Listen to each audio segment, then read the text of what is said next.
Namaste. Welcome to the section on Introduction to Ayurveda. Today we'll be talking about Ayurveda and lifestyle. Ayurveda as a lifestyle is very important to the practice of yoga. As we've learned from Sankhya philosophy, from the Tridosha system, from understanding Panchamaya koshas, and also from understanding the qualities of the elements that permeate the entire universe, we can see how with this knowledge, Ayurveda employs a very specific lifestyle to keep all of these trigunas, kosha systems, doshas, and also our mind and our physical body in a state of health and harmony. So when we're talking about Ayurveda as a lifestyle, it's important to remember the Prakriti Vikriti paradigm, which Prakriti is the manifestation of doshas and the ratio of them that we are born with. In Ayurveda, in the study of Ayurveda, if we were to go deeper, if you were actually studying Ayurveda, instead of just an introduction to it, you would know that we believe that there is Janma Prakriti, which is actually when sperm meets ovum, okay? And these two coming together of energy that are creating life, when soul enters this union, which we can also look at the moment when Purush, cosmic Ishvara Pranidan, vibrates so much and the desire arises within Purush to become more than just this passive state of awareness, and from Purush separates out Prakriti. So it's the same thing when sperm is meeting ovum, where actually the soul is entering at this point in time. We can look at it as the cosmic desire entering into this union of Purush and Prakrit, which is sperm and ovum. And at this moment of conception, you've taken in with you the soul encased in the causal body, right? Which we can look at as Anandamaya Kosha. Encased in the causal body, taking with it the experience, if you believe in yoga and Sankhya philosophy and Ayurveda, taking with it the experience of past lifetimes, or at least of the genetic predisposition of 7 generations back within this family, taking with it all of these predispositions, entering into this union, and this is Janma Prakriti. And at this moment, the ratio of elements that are created within this union is your natural state, your swadharma, the karma you've come here to do, the consciousness you've carried with you that will permeate the decisions and the life and the body that you will have, the relationships that you have this go round. It's your work, if you will, this go round. So however, that's Janma Prakriti. Then we can say there's Deha Prakriti as well, which is when you're being created in utero, mother is traveling, mother is eating hot spicy food or a lot of sweets, or maybe she's indulging in a lot of beautiful loving practices, or maybe she's experiencing some stress as a result of health issues or things going on in her life that are not under baby's control. Deha Prakriti can also go into, during this time, affecting your overall constitution based on what's happening to mother during the process of gestation. And then Dosha Prakriti, which is the one that we are most often talking about when we talk about the doshas and the Prakriti for people, and it's the most easily figured out. Dosha Prakriti is when baby actually is born, through whatever process they're born, whether it's vaginal, cesarean section, the baby is born. And at that exact time, on that exact date, in that exact location, There are planetary influences, there are seasonal influences, cultural influences based on where you are, as well as the influence of what's happening around you in the environment that you're actually born in. We call that dosha prakriti. And normally that is going to be similar to what your janma prakriti was. Even deha prakriti might change and shift things up, add a little more extra vata where janma prakriti was a little bit less vata, so on and so forth. But however, when you're born, dosha prakriti is this natural state that we as Ayurvedic practitioners endeavor to learn and to know about ourselves or clients if you're working with them, or friends or family, so that we can understand what it is we need to balance. The Vikriti part of that is your current state. So where I might be born with higher Kapha dosha, my current state may be higher Vata dosha. And this could be because of dietary, lifestyle, traumatic, or all sorts of different causative factors that may go into changing the ratio of doshas within you from your more natural state to your current state, which is Vikriti. So that's one of the important things to understand when we're talking about Ayurveda as a lifestyle, because what we endeavor to do is then to bring whatever imbalance we have back to a natural state. So if it's the Vata imbalance, I would do the things needed to bring Vata back down to her lower level, which would naturally bring Kapha up to my natural level of being a more Kapha dosha prakriti. And then once I'm back at that natural level, then I continue to do the things that will keep Kapha dosha in a natural state of balance, not getting too low and not getting too high, because those would be states of imbalance for my individual, personal, unique constitution. I hope that makes sense. In talking about Ayurveda as a lifestyle, we must also take into account that we are microcosms of this vast macrocosm. What does that mean, really? Well, when we're talking about Sankhya philosophy, Purush Prakrit, all of these different universal attributes, the 24 principles of the universe, have to be related to our individual selves as well, right? Because even though we are part of the universe and we are all connected, we are also having an individual experience based on how those principles and elements and gunas have manifested uniquely within us.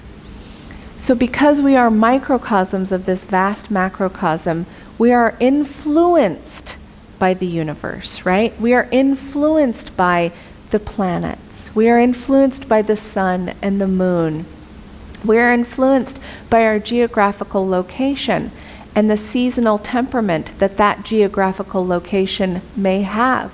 We are influenced by the relationships we have, by the work we do, by our families.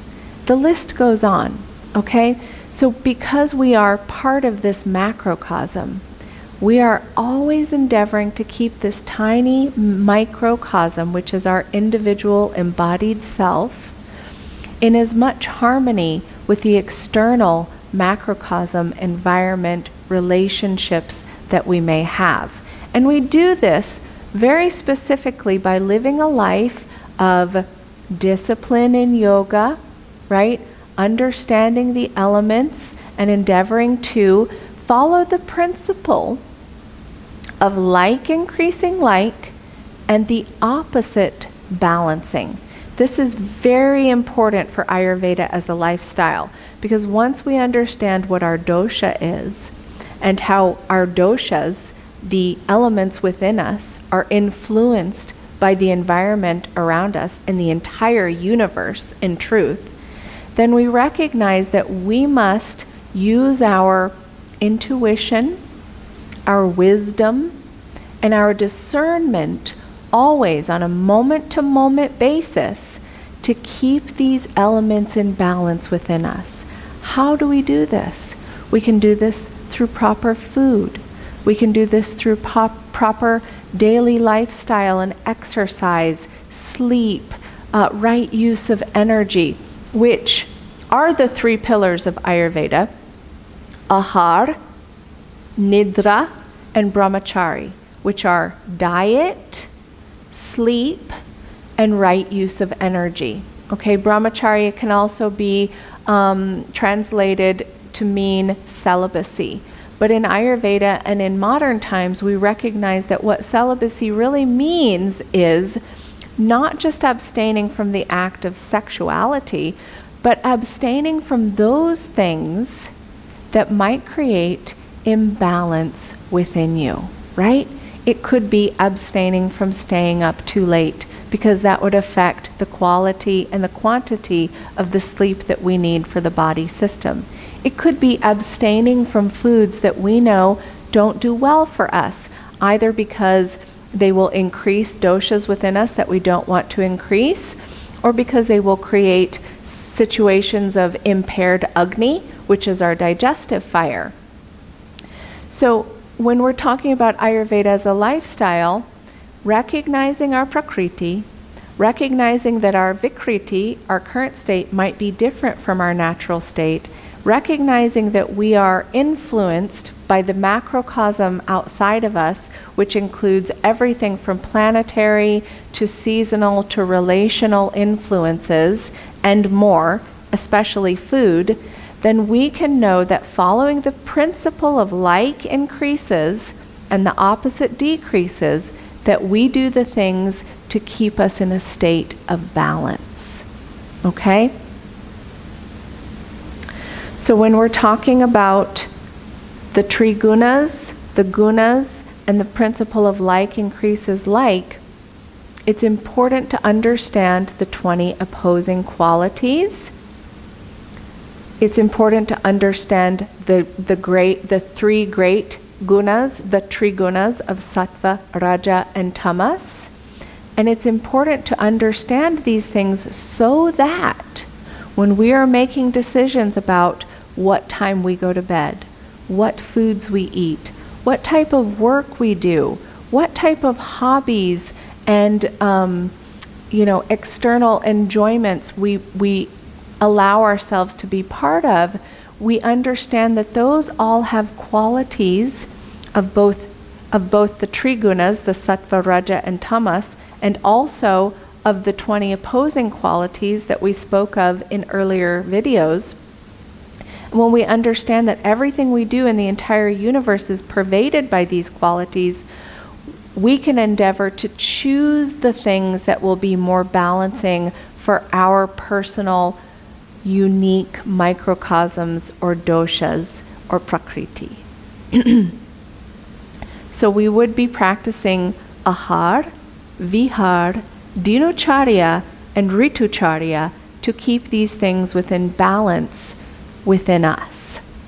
Ahar is right diet.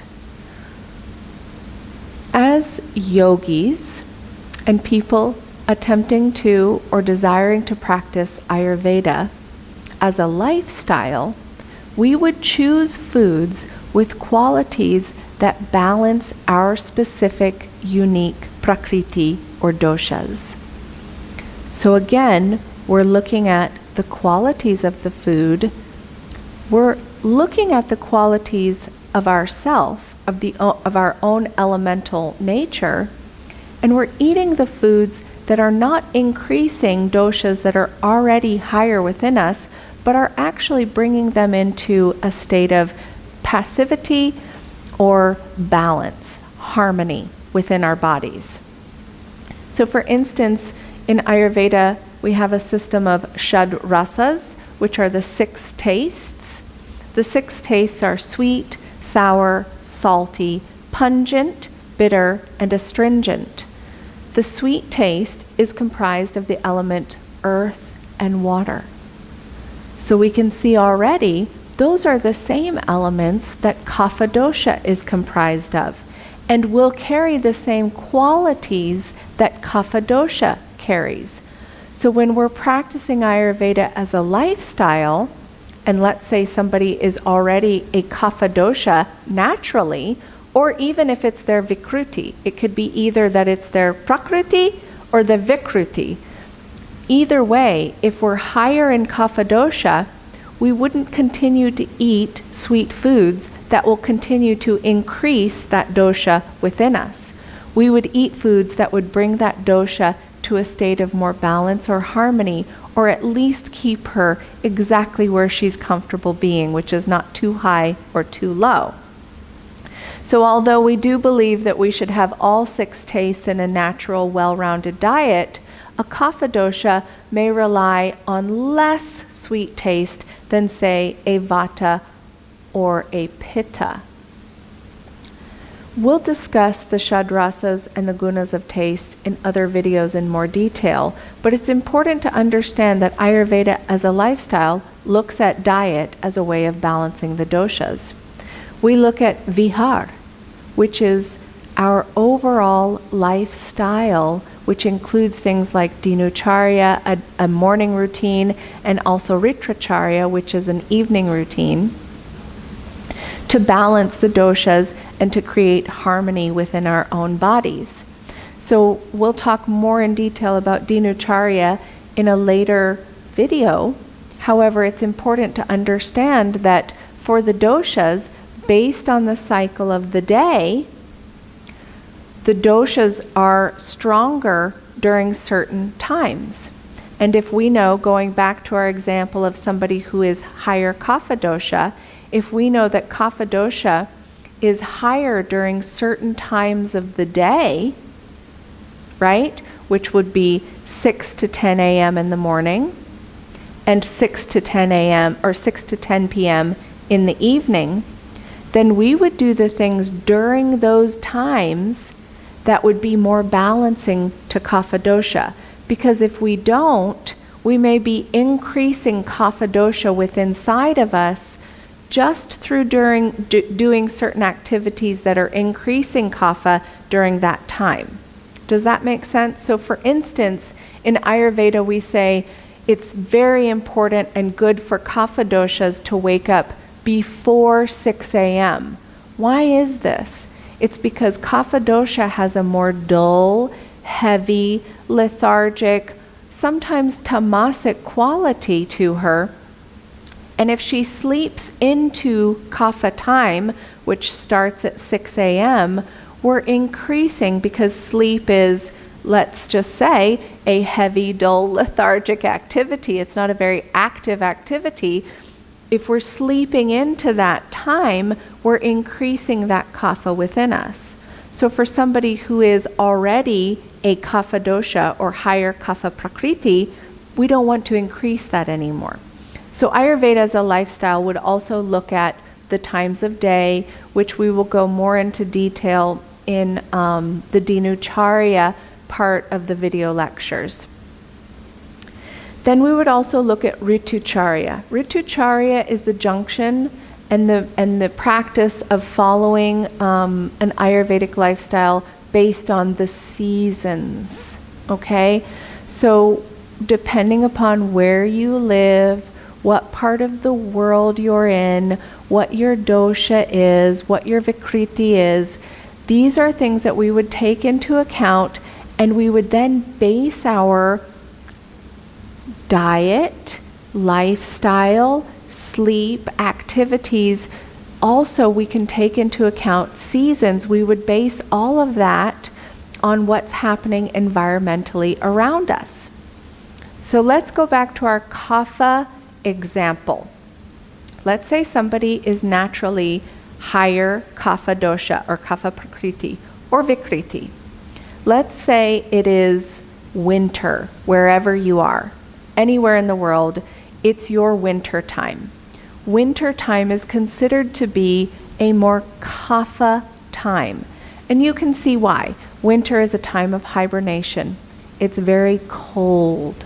Everything is underground. The leaves have fallen. The plants have died off, at least on the surface, although we know many of them are still living and growing and thriving beneath the ground.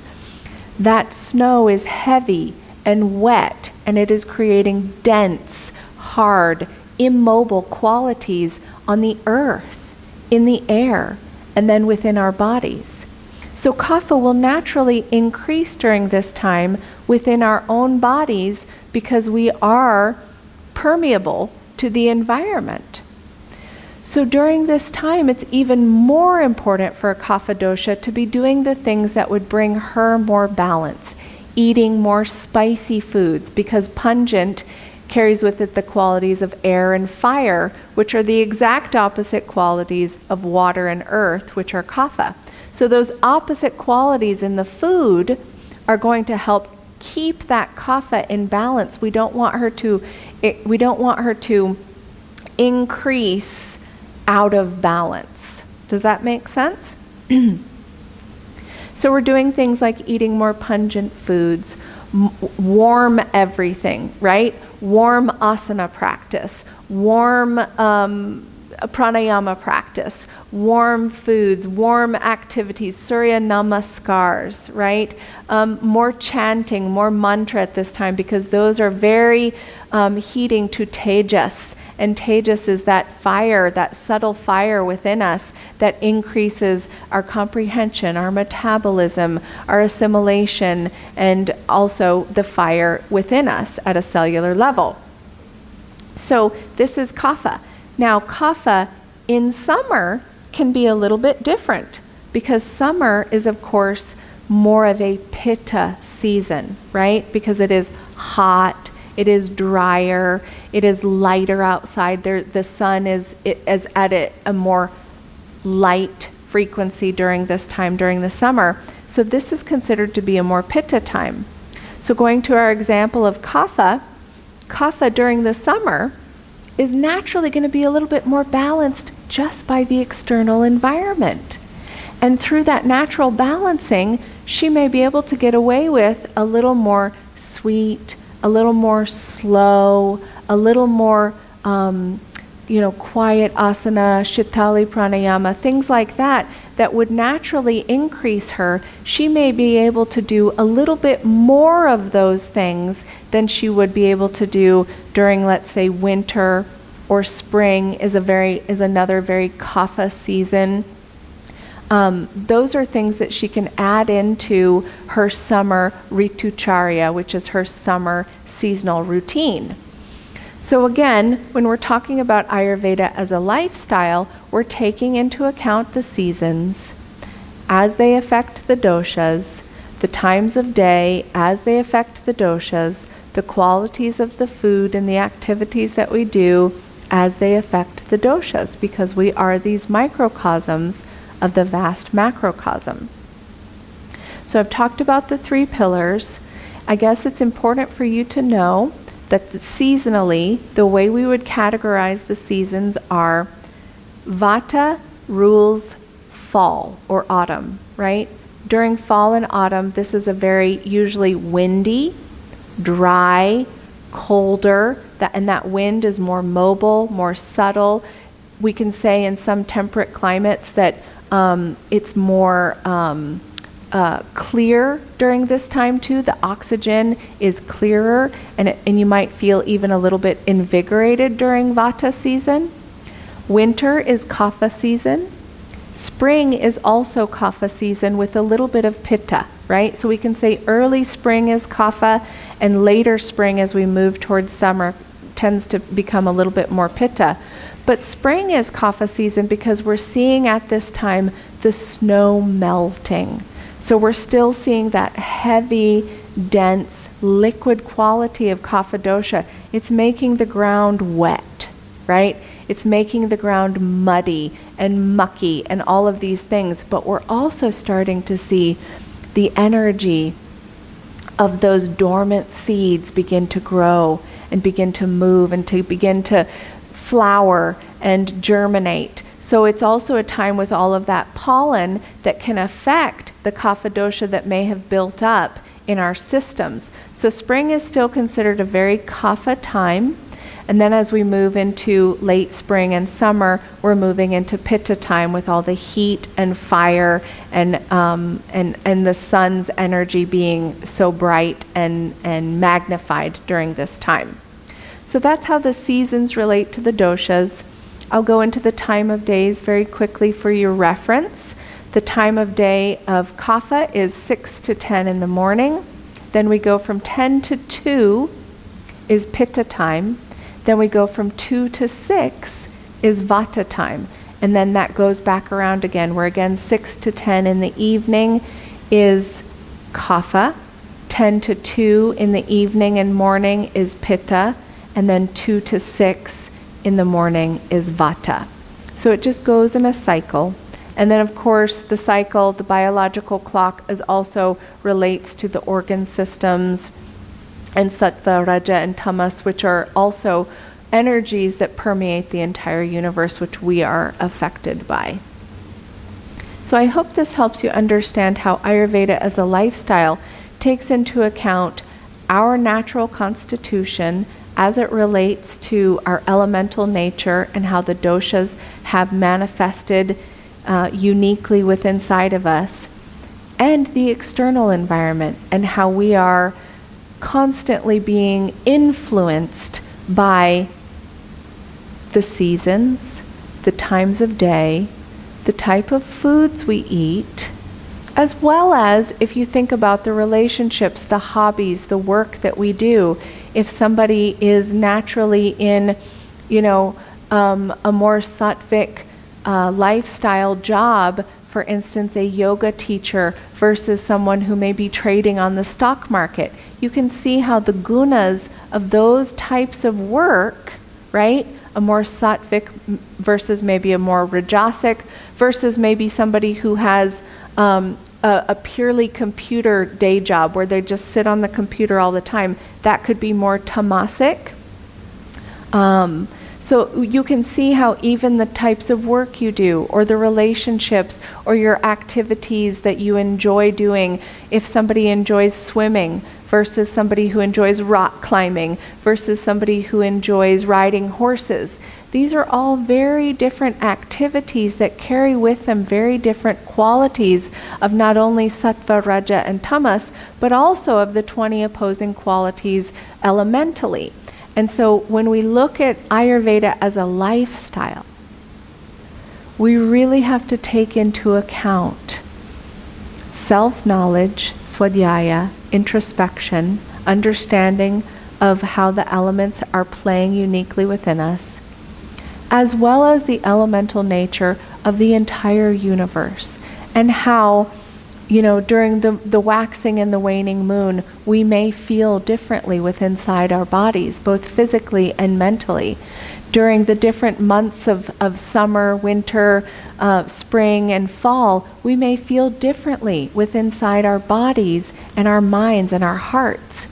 During times of Mercury in retrograde, or when Mars is passing over our ascendant house, we may see and feel the energies of these planets within our bodies and in our minds, because we are not actually separate from the macrocosm. We are just microcosms, if you will, cells within the entire larger body of the universe. And then, of course, the cells within inside of us are also being affected by the choices we make, by the food we eat. And there are the subtle elements of the doshas within each cell, and they are each carrying out their own ahankar, which is their ego identity of who they are and what they are supposed to be doing in this lifetime as well, in this body, digesting food, liver enzymes, muscle tissue. Each cell knows what it's supposed to do. And each cell has a ratio of doshas that are at an energetic, subtle level, ojas, tejas, and prana, that are always in flux and being also influenced by the decisions, the thoughts we have, the activities we're doing, so on and so forth. So I hope you can see the connectivity of everything through Ayurveda as a lifestyle. There is no disconnect according to Ayurveda, according to Sankhya philosophy, and according to yoga. There is no disconnect. So when we endeavor to live Ayurveda as a lifestyle, we can be as complex as we want to, or we can really be as common sense as we want to too. And at the common sense level, understanding the elemental nature of all, understanding the connectivity of all, we just endeavor to keep our small microcosms in as much harmony with the macrocosm as we can, each moment, recognizing it's always in flux. It's a dynamic interplay. Creation is a dynamic interplay. And so we're always working to keep those in balance, and we're always working to be aware, stay with the breath, go inside, recognize our faults, which are the doshas, and endeavor to bring them into balance for our state of harmony and happiness and overall health and well-being. Namaste.